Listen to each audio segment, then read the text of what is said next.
नमस्कार दोस्तों, मैं हूं अमित और आप सभी का स्वागत है मेरे यूट्यूब चैनल में। दोस्तों, आज मैं बड़ी महत्वपूर्ण वीडियो आप सभी के लिए लेके आया हूं।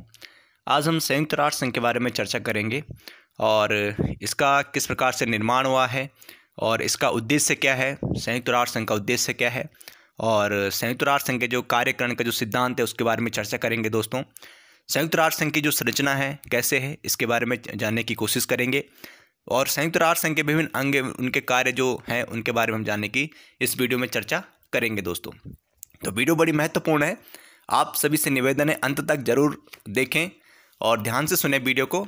हो सके तो आप लोग अपनी नोट बुक में भी जो महत्वपूर्ण बिंदु है उनको नोट कर सकते हैं। दोस्तों, संयुक्त राष्ट्र संघ के निर्माण के इतिहास की यदि बात की जाए तो संयुक्त राष्ट्र संघ का जो इतिहास है इस प्रकार से रहा है।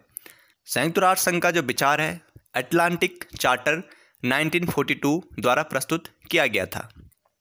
अगर कभी आपसे प्रश्न पूछा गया कि संयुक्त राष्ट्र संघ का जो विचार है किस चार्टर द्वारा प्रस्तुत किया गया था, तो अटलांटिक चार्टर है 1942 के द्वारा प्रस्तुत किया गया था। वर्ष 1943 में संयुक्त राष्ट्र संघ के निर्माण के लिए तेहरान सम्मेलन आयोजित किया गया था। दोस्तों, 1943 में संयुक्त राष्ट्र संघ के निर्माण के लिए तेहरान सम्मेलन आयोजित किया गया था। तो यदि तेहरान सम्मेलन की बात की जाए तो 1943 में यह क्या है, इसका आयोजन किया गया था। संयुक्त राष्ट्र संघ शब्द का प्रयोग पहली बार अमेरिकी राष्ट्रपति रूजवेल्ट ने किया था। अगर दोस्तों बात की जाए, कभी आपसे प्रश्न पूछ लिया गया कि संयुक्त राष्ट्र संघ जो शब्द है का पहली बार प्रयोग किसने किया था, तो अमेरिकी राष्ट्रपति रूजवेल्ट ने किया था। अब बात करते हैं दोस्तों याल्टा सम्मेलन की बात करते हैं। याल्टा सम्मेलन जो है तत्कालीन सोवियत रूस के क्रीमिया प्रदेश के याल्टा नगर में 4 फरवरी 1944 को आयोजित किया गया था और इसमें ब्रिटिश प्रधानमंत्री चर्चिल हो गया और सोवियत राष्ट्रपति जो है स्टालिन तथा अमेरिकी राष्ट्रपति रूजवेल्ट का एक शिखर सम्मेलन हुआ था इसमें, और इन्होंने भाग लिया था दोस्तों इसमें, जिसमें सुरक्षा परिषद में क्या है मतदान प्रणाली पर क्या है निर्णय लिया गया था। इसमें अगर बात की जाए तो जो पांचों जो स्थायी सदस्य देश हैं सुरक्षा परिषद में, जो स्थायी सदस्य जो देश हैं 5, उनको क्या है इस प्रकार से वीटो का अधिकार प्रदान किया गया था। याल्टा सम्मेलन में पांचों को क्या वीटो, जिन देशों को अधिकार दिया गया था तो क्या है इस प्रकार से याल्टा सम्मेलन में दिया गया था। जैसे आपका अमेरिका को वीटो अधिकार प्राप्त है, फ्रांस को है, रूस को है और आपका ब्रिटेन हो गया और आपका क्या है चीन हो गया, इनको क्या है वीटो का अधिकार प्राप्त है। तो याल्टा सम्मेलन में क्या है इनको वीटो का अधिकार दिया गया था। अगर बात की जाए सैन फ्रांसिस्को सम्मेलन जून 1945 में संयुक्त राष्ट्र संघ के चार्टर का निर्माण हुआ था। अगर संयुक्त राष्ट्र संघ के चार्टर के निर्माण की बात की जाए तो सैन फ्रांसिस्को का एक सम्मेलन हुआ था 1945 में हुआ था, जहाँ पे क्या है संयुक्त राष्ट्र संघ के चार्टर का निर्माण किया गया था। अगर संयुक्त राष्ट्र संघ के चार्टर के निर्माण की बात की जाएगी तो सैन फ्रांसिस्को सम्मेलन जून 1945 में हुआ था। चार्टर के अनुच्छेद 3 के अनुसार जिन देशों ने जून 1945 के सैन फ्रांसिस्को सम्मेलन में भाग लिया था, जिन्होंने 1 जनवरी 1942 को संयुक्त राष्ट्र घोषणा पत्र पर हस्ताक्षर किए, वही संयुक्त राष्ट्र के मूल सदस्य कहलाए। अगर चार्टर के जो संयुक्त राष्ट्र संघ का जो चार्टर के अनुच्छेद 3 के अनुसार यदि बात की जाए तो जिन देशों ने जून 1945 के सैन फ्रांसिस्को सम्मेलन में भाग लिया था, जिन्होंने 1 जनवरी 1942 को संयुक्त राष्ट्र घोषणा पत्र पर हस्ताक्षर किए, वही संयुक्त राष्ट्र के मूल सदस्य कहलाए। 24 अक्टूबर 1945 को संयुक्त राष्ट्र संघ का चार्टर स्वीकार कर लिया गया। अगर संयुक्त राष्ट्र संघ के चार्टर स्वीकार करने की बात की जाए तो 24 अक्टूबर 1945 को क्या स्वीकार किया गया। 24 अक्टूबर इसलिए 24 अक्टूबर को संयुक्त राष्ट्र दिवस के रूप में भी मनाते हैं। तो अगर इसीलिए क्या है 24 अक्टूबर को संयुक्त राष्ट्र दिवस के रूप में भी मनाते हैं। तो संयुक्त राष्ट्र दिवस कब मनाया जाता है? 24 अक्टूबर को मनाया जाता है, क्योंकि 24 अक्टूबर 1945 को क्या है संयुक्त राष्ट्र संघ का जो चार्टर है, जो अधिनियम है, स्वीकार किया गया था। 10 फरवरी 1946 को लंदन के वेस्टमिंस्टर हॉल में संयुक्त राष्ट्र संघ का महासभा का पहला अधिवेशन हुआ था।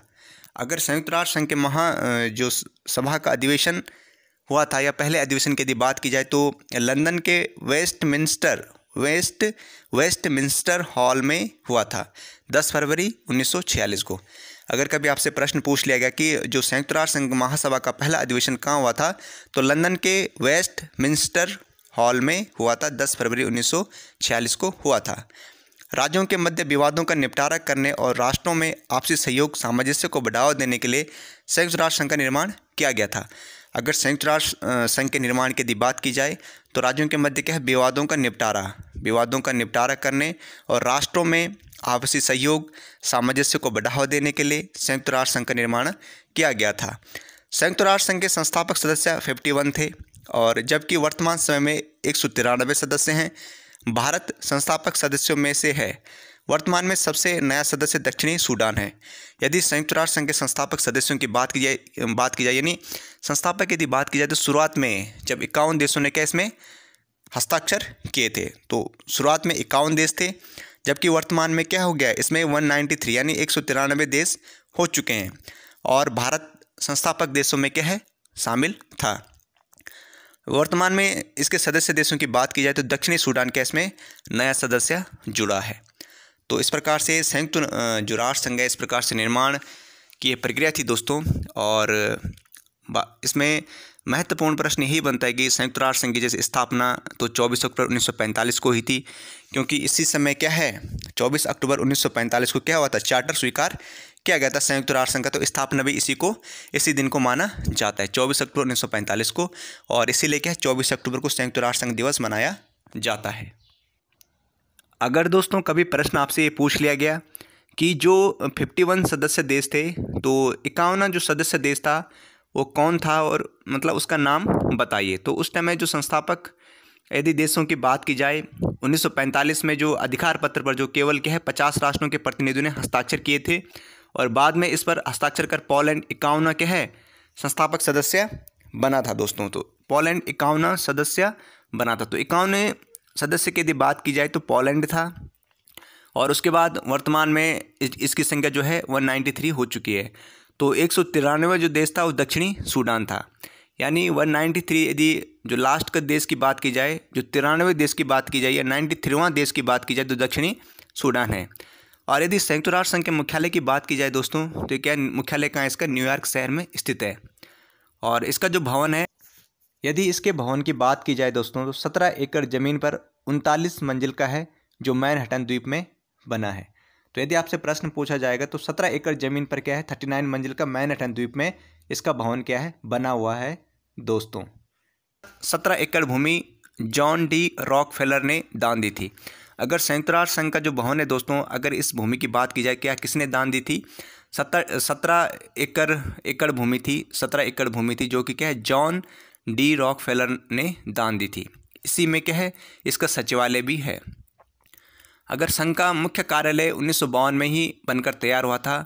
यहाँ इसकी महासभा की प्रथम और दोस्तों मुख्य कार्यालय में जो है 1952 में ही क्या है बैठक हुई थी, प्रथम बैठक जो है 1952 में हुई थी। इस प्रकार से अगर हम संयुक्त राष्ट्र संघ के ध्वज की बात की जाए तो संयुक्त राष्ट्र संघ के ध्वज की पृष्ठभूमि हल्की नीली है और उस पर श्वेत रंग से राष्ट्र संघ का प्रतीक बना है। संयुक्त राष्ट्र संघ के ध्वज की यदि बात की जाए दोस्तों तो क्या इसका ध्वज कैसा है, हल्की नीली है और उस पर क्या श्वेत रंग से क्या है राष्ट्र संघ का प्रतीक बना है। यह प्रतीक दो जैतून की वक्राकार शाखाएं हैं, दो जैतून की वक्राकार शाखाएं जो ऊपर से खुली है और उनके बीच में विश्व का मानचित्र बना है। दो जैतून की वक्राकार शाखाएं जो ऊपर से क्या है खुली है और उनके बीच में विश्व का क्या मानचित्र बना है। तो इस प्रकार से संयुक्त राष्ट्र संघ के ध्वज का क्या निर्माण किया गया है। और यदि संयुक्त राष्ट्र संघ की भाषाओं की बात की जाए तो कार्य करने वाली भाषा दो है, अंग्रेजी और फ्रेंच है। अगर कभी पूछ लिया कि संयुक्त राष्ट्र संघ की भाषा कौन सी है तो कार्य करने वाली भाषा दो ही हैं, अंग्रेजी और फ्रेंच है। अन्य भाषाएं जिन्हें राष्ट्र संघ की मान्यता प्राप्त हैं चीनी है, रशियन है, अरबी तथा स्पेनिश है। यानी अगर बात की जाए टोटल चार भाषाओं के मान्यता प्राप्त की गई संयुक्त राष्ट्र संघ के द्वारा। और क्या है दो भाषाएं ऐसे जो क्या कार्य करने वाली भाषा है, अंग्रेजी और फ्रेंच। तो टोटल 6 भाषा है दोस्तों इसमें। मतलब संयुक्त राष्ट्र संघ को क्या है संयुक्त राष्ट्र संघ ने 6 भाषाओं की मान्यता दी है। कार्य करने वाली भाषा दो है, अंग्रेजी और फ्रेंच है। और अन्य भाषाएं जैसे चीनी हो गया, रशियन हो गया, अरबी तथा स्पेनिश हैं। संयुक्त राष्ट्र संघ का बजट, यदि संयुक्त राष्ट्र संघ के बजट की बात की जाए दोस्तों तो संयुक्त राष्ट्र संघ घोषणा पत्र के अनुच्छेद 17 के अनुसार बजट का पर विचार करने उसे अनुमोदित करने की जिम्मेदारी महासभा की है। यानी जो संयुक्त राष्ट्र संघ का जो बजट है, अनुच्छेद 17 के अनुसार बजट पर विचार करने एवं उसे अनुमोदित करने की जिम्मेदारी किसकी है? महासभा की है। इसका नियमित बजट महासभा द्वारा हर दूसरे वर्ष अनुमोदित किया जाता है। जो संयुक्त राष्ट्र संघ का बजट है दोस्तों, हर दूसरे वर्ष के अनुमोदित किया जाता है महासभा द्वारा। बजट महासचिव, इस प्रकार से दोस्तों बजट जो है महासचिव के द्वारा क्या है? पेश किया जाता है। यदि हम संयुक्त राष्ट्र संघ के उद्देश्यों की बात की जाए तो संयुक्त राष्ट्र संघ के जो उद्देश्य है, चार्टर के अनुच्छेद 1 में इसका उल्लेख किया गया है। यानी संयुक्त राष्ट्र संघ के जो उद्देश्य हैं, इसका निर्माण क्यों किया गया था, किस उद्देश्य के लिए किया गया था, इसका जो हमें वर्णन मिलता है संयुक्त राष्ट्र संघ के अनुच्छेद जो चार्टर है 1 में मिलता है। इसका जो उद्देश्य है निम्नलिखित प्रकार से क्या है? इसका उद्देश्य है, इसकी स्थापना निम्नलिखित उद्देश्यों के लिए की गई थी। पहला है अंतर्राष्ट्रीय शांति और सुरक्षा बनाए रखना तथा उस उद्देश्य के लिए प्रभावी सामूहिक सुरक्षा उपाय करना। यानी विश्व में क्या है? शांति और सुरक्षा को बनाए रखने के लिए क्या है? इसका निर्माण किया गया था, संयुक्त राष्ट्र संघ का निर्माण किया गया था, ताकि क्या है? शांति के लिए खतरों से बचा जा सके और उन्हें दूर किया जा सके। सभी राष्ट्रों के मध्य मैत्रीपूर्ण संबंधों का विकास करना। अगर दूसरे पॉइंट की बात की जाए दोस्तों, तो सभी राष्ट्रों के मध्य क्या है? मैत्रीपूर्ण संबंधों का विकास करना क्या है? इसलिए क्या इसका निर्माण किया गया था। आर्थिक, सामाजिक, सांस्कृतिक और मानवीय समस्याओं के समाधान के लिए अंतर्राष्ट्रीय सहयोग प्राप्त करना। यानी आर्थिक, सामाजिक, सांस्कृतिक और मानवीय समस्याओं के समाधान के लिए क्या? अंतर्राष्ट्रीय सहयोग प्राप्त करना। तो संयुक्त राष्ट्र संघ का जो मुख्य उद्देश्य था दोस्तों, विश्व में आर्थिक समस्या उत्पन्न हो, सामाजिक दृष्टि से, सांस्कृतिक दृष्टि से या मानवीय समस्याओं के समाधान के लिए अंतर्राष्ट्रीय क्या है? इसमें सहयोग प्राप्त करना था। या किसी भी देश पे किसी प्रकार कोई संकट आता है तो संयुक्त राष्ट्र संघ क्या उस देश की मदद करेगा। इन सामान्य उद्देश्यों की उपलब्धि के लिए एक समीकरण केंद्र का कार्य करना था। तो इस प्रकार से उद्देश्य थे संयुक्त राष्ट्र संघ के। अगर संयुक्त राष्ट्र संघ के कार्यकरण का जो सिद्धांत था, चार्टर के अनुच्छेद 2 में संयुक्त राष्ट्र के मार्गदर्शन के लिए 7 सिद्धांतों का उल्लेख किया गया है। इस प्रकार से दोस्तों जो 7 सिद्धांत है संयुक्त राष्ट्र संघ के मार्गदर्शन के लिए 7 सिद्धांतों का जो उल्लेख है इस प्रकार से किया गया है। संयुक्त राष्ट्र संघ के सभी सदस्यों की संप्रभु समानता है। पहला है पॉइंट है संयुक्त राष्ट्र के सभी सदस्यों की संप्रभु क्या है? समानता है। सेकंड है सदस्य राष्ट्रों द्वारा ग्रहण किए गए चार्टर के सभी उत्तरदायित्वों को स्वेच्छा से पालन करना है। तीसरा है अंतर्राष्ट्रीय विवादों का शांतिपूर्ण समाधान ताकि अंतर्राष्ट्रीय शांति, सुरक्षा और न्याय खतरे में ना पड़े। चौथा है सभी सदस्य ऐसा कुछ नहीं करेंगे जिससे अन्य देशों की प्रादेशिक अखंडता के लिए वे बल प्रयोग या उसकी धमकी के द्वारा किसी प्रकार का संकट उत्पन्न करे। पांचवा है सभी सदस्य संयुक्त राष्ट्र संघ को हर संभव सहायता उपलब्ध कराएंगे तथा ऐसे देश को किसी प्रकार की सहायता नहीं देंगे जिसके विरुद्ध संयुक्त राष्ट्र कोई कार्रवाई कर रहा होगा। छठा है संयुक्त राष्ट्र संघ इस बात का प्रयास करेगा कि जो देश संगठन के सदस्य नहीं हैं वे भी देश के सिद्धांतों के अनुकूल आचरण करें। सातवां है जो मामले मूल रूप से किसी भी देश के आंतरिक क्षेत्राधिकार यानी घरेलू अधिकारिता में आते हैं जो उनमें क्या है संयुक्त राष्ट्र हस्तक्षेप नहीं करेगा। यानी जो सातवां सिद्धांत है जो मामले मूल रूप से क्या है किसी भी देश के आंतरिक होंगे या क्षेत्राधिकार में आएंगे उनमें क्या है संयुक्त राष्ट्र हस्तक्षेप नहीं करेगा।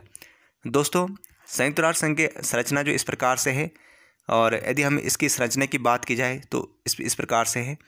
इसमें इसके अंगों की हम पहले बात करेंगे। जो संयुक्त राष्ट्र संघ के जो अंग हैं, अगर पहले अंग की बात की जाए तो सुरक्षा परिषद है, दूसरा इसका महासभा है, तीसरा इसका सामाजिक एवं आर्थिक परिषद है, चौथा इसका सचिवालय है, पाँचवां इसका अंतर्राष्ट्रीय न्यायालय है और छठा इसका न्यास परिषद है। न्यास परिषद को क्या है ट्रस्टी काउंसिल भी कहा जाता है। एक बार दोबारा से संयुक्त राष्ट्र संघ के अंगों के बारे में इसमें दोबारा से मैं चर्चा करूंगा। पहला है सुरक्षा परिषद, दूसरा है महासभा, तीसरा है सामाजिक एवं आर्थिक परिषद और चौथा है सचिवालय, पांचवा है अंतर्राष्ट्रीय न्यायालय और छठा है न्यास परिषद। तो टोटल 6 अंग है इसके। संयुक्त राष्ट्र संघ के कितने अंग हैं? 6 अंग हैं। तो दोस्तों पहले भी मैं चर्चा कर चुका हूँ संयुक्त राष्ट्र संघ की जो आधिकारिक भाषाओं के बारे में मैं बता चुका हूँ आपको इसमें पहले कि इसका जो भाषा है आधिकारिक भाषा जो है इस प्रकार से अरबी है, चाइनीज़ है, अंग्रेजी है, फ्रेंच है और रूसी एवं स्पेनिश है। और सचिवालय के कामकाज के लिए में केवल 2 भाषाओं का प्रयोग किया जाता है, फ्रेंच और अंग्रेजी का क्या है प्रयोग किया जाता है। अगर संयुक्त राष्ट्र संघ के प्रकृति की बात की जाए दोस्तों तो इसकी जो प्रकृति है, यह एक अंतर्राष्ट्रीय संगठन है जो राष्ट्र राज्यों की सहायता पर क्या है, निर्भर है, और यह विश्व सरकार नहीं है। संयुक्त राष्ट्र संघ आर्थिक सहायता और सैनिक सहायता के लिए भी राज्यों पर निर्भर है दोस्तों। संयुक्त राष्ट्र संघ आदर्शवादी विचारकों द्वारा समर्थित संस्था है, यानी संयुक्त राष्ट्र संघ क्या है, आदर्शवादी विचारकों द्वारा क्या समर्थित संस्था। जो देश क्या है आदर्शवादी विचारों पे चलते हैं, उन देशों का समर्थन संयुक्त राष्ट्र संघ को है। इसीलिए इसमें 193 जो सदस्य देश हैं दोस्तों, ये सब क्या आदर्शवादी देश है, और इनका क्या है, एक संगठन या समर्थन है संयुक्त राष्ट्र संघ को। तो इस प्रकार से विश्व में क्या है, शांति बनाए रखने के लिए क्या इसका स्थापना की गई थी। और अगले जो वीडियो होगी दोस्तों, उसमें मैं चर्चा करूँगा। अगली वीडियो में दोस्तों हम चर्चा करेंगे संयुक्त राष्ट्र संघ के अंगों के बारे में चर्चा करेंगे, और विस्तार पूर्वक से जानने की कोशिश करेंगे। प्रत्येक अंग के अलग अलग कार्य होते हैं दोस्तों, और अगली वीडियो बनाऊंगा तो उसी में उनके अंगों की चर्चा होगी, संयुक्त राष्ट्र संघ के अंगों की चर्चा होगी दोस्तों। आप सभी को वीडियो अच्छी लगी तो शेयर जरूर कीजिएगा दोस्तों। आप सभी का बहुत बहुत धन्यवाद वीडियो को अंत तक देखने के लिए। आप सबका एक बार फिर से धन्यवाद।